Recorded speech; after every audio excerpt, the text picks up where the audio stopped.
could call it a typical winter scene in the Norwegian Arctic. Days of snowfall begin to leave their mark in the small coastal city of Harstad. But bright spots in the morning sky provide a glimpse of hope that the long polar night will soon come to an end. Just down the road from Harstad, up in the mountains, a snowy path leads to a peaceful landscape. Here, a hidden ray of light can already be spotted, if you just give her the chance to shine.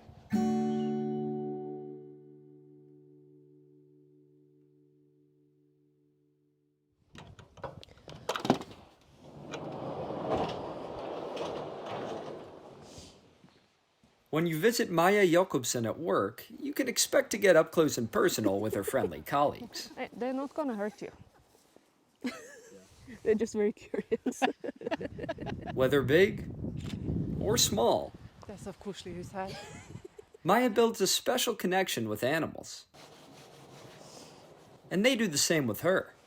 What does it feel like for you when you're on a horse? What do you like about it? It's very free, and it helps me being present then and there and not think too much. It's a bond that's been a long time in the making. I have pictures of me on a horse from when I was very little. I started taking lessons when I was 5, and I've basically never stopped. A kinship Maya's mom has watched for years. Don't judge. They just take her as she is. So it's not a shock that working as a caretaker and teacher at a horse riding stable These two are half brothers, and they are my boss's horses. is a bit of a dream job for Maja. So it's a very relaxing way of being, because you're outside, you're with animals. So that's one of the reasons why I really enjoy working like this. But not only does she enjoy it, her boss says she also thrives at it. She's a really good worker. Like, she will do all her tasks with epic precision. That is priceless. It's so wonderful to see that she has found her place. But getting to this point took pain and persistence. Maja should have been diagnosed when she was at school. Absolutely. There was all the signs were there. A long journey of self-discovery. I just did what was normal and expected, because I didn't know why I was different and why it didn't work for me. And a special connection between these two women. Somebody who could see and help me when I didn't understand why I couldn't do stuff. When you manage to do this, this and this, then you're at the main goal, and to work with the young horses. Yeah, we got there. Before this bond was made and this job secured, So that's part of my daily tasks.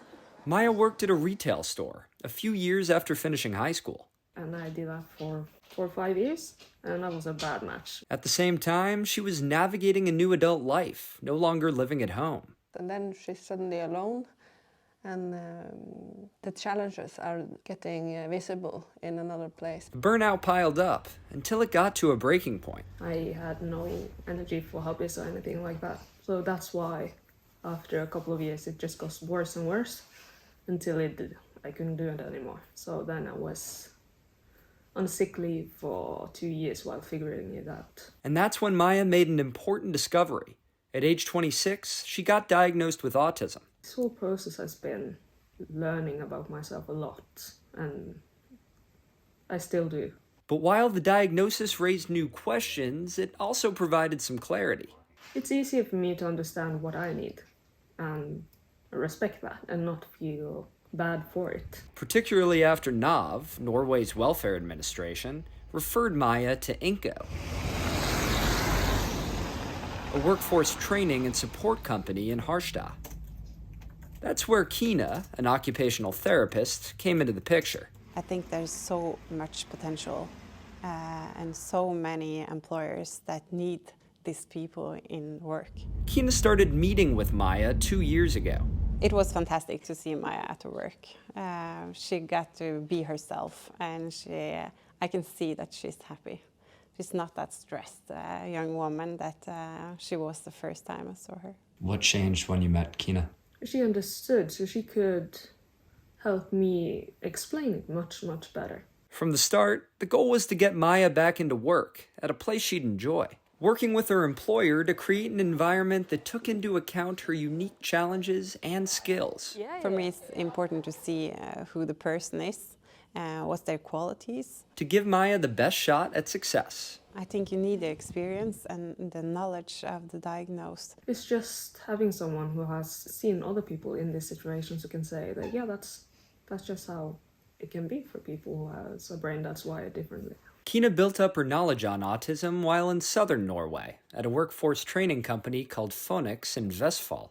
When we moved back to Harstad and I got this job at Inco, I was grateful that I could continue working with people with autism and help them. But Kina's background hasn't only supported people like Maya. Kina is so invested, so she like pulls you into it without pushing.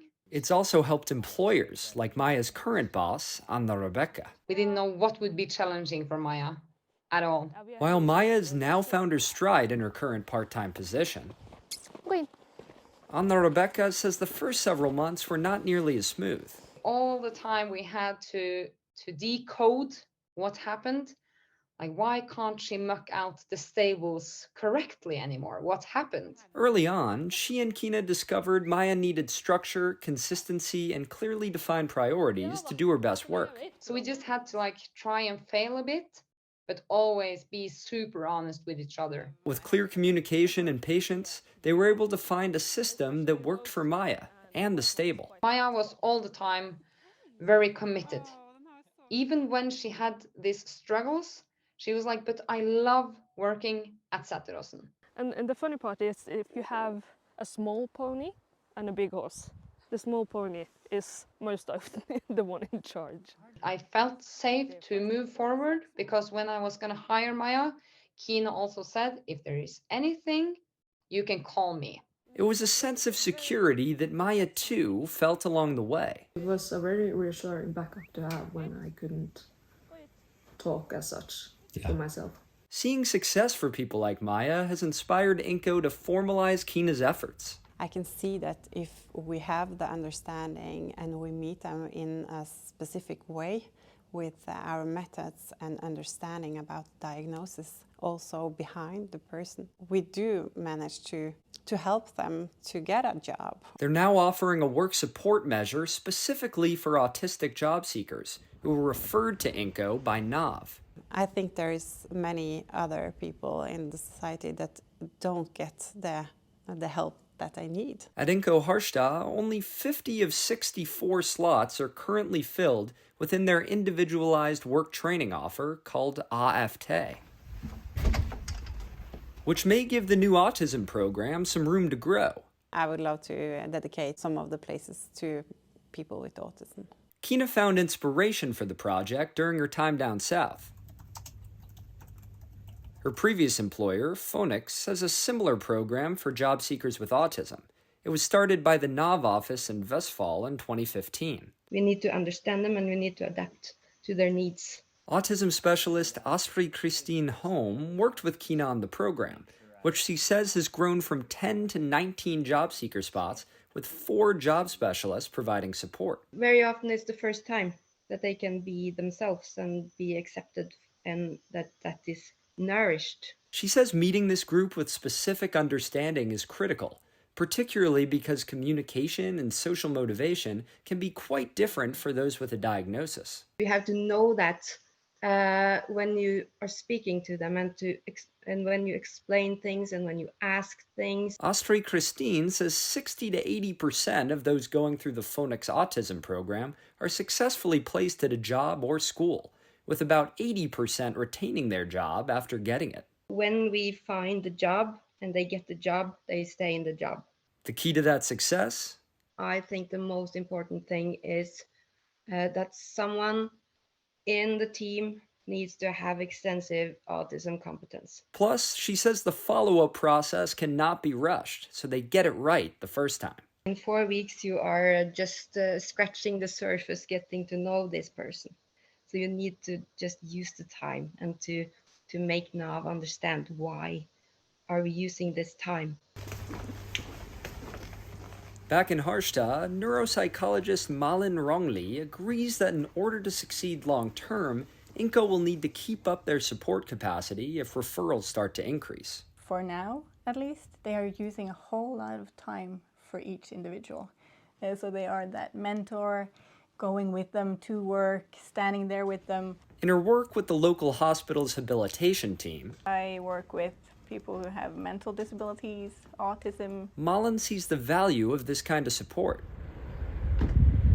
particularly as her autistic patients make the transition into adulthood. They have their routines at home, at school. Everything is often within their frames, and all of a sudden everything has to change.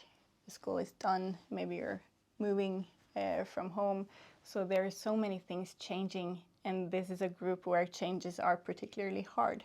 After school ends, Malin says many of her autistic patients end up isolated at home, which comes at a cost. They get lonely, their self-worth is not high, they often get depressions or close to depressions, anxiety is common. It's a trend Kina also too often observes. I think that's a goal in a system level, that we can get in touch with them earlier. That's why Kina and Malin stress the importance of collaboration around the individual. I think this network of people working with people with autism diagnosis is important, that we can reach out to each other and help each other. In order to help raise the quality of different but interconnected aspects of their life. You won't do good at work if you are not feeling good about yourself.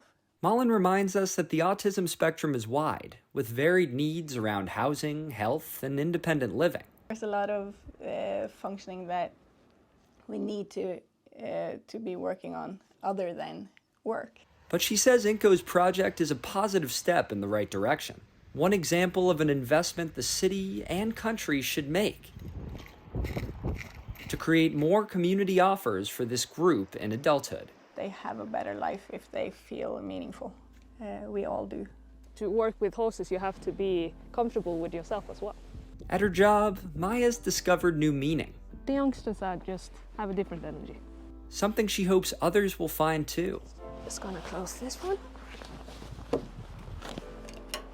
She says it starts with spreading more knowledge about autism, from schools to workplaces. It's back to the same thing, just having the information about it and being aware of it and not just trying to ignore it, because that doesn't help anybody. It's advice Anna Rebecca echoes and hopes other employers who are willing to invest the time will take to heart. Without a doubt, it has been a difference for Maya to work with us, and it has been great having her. As Mother Vivian reflects on Maya's challenges and successes, she looks toward her future. My greatest hope is that she can live a life that gives her the opportunity to show that she can make a difference in the world. A future hope Maya surely shares, but doesn't too often consider. I just live life, I guess. Yeah. Just enjoy it as I go. Instead, opting to live for the moment. Horses live here and now. They don't think too much on what happened yesterday or things like that, so they help me do the same thing. A reminder we could all use as we ride toward our own independence. In Harstad, Norway, I'm Eric Benninghoff.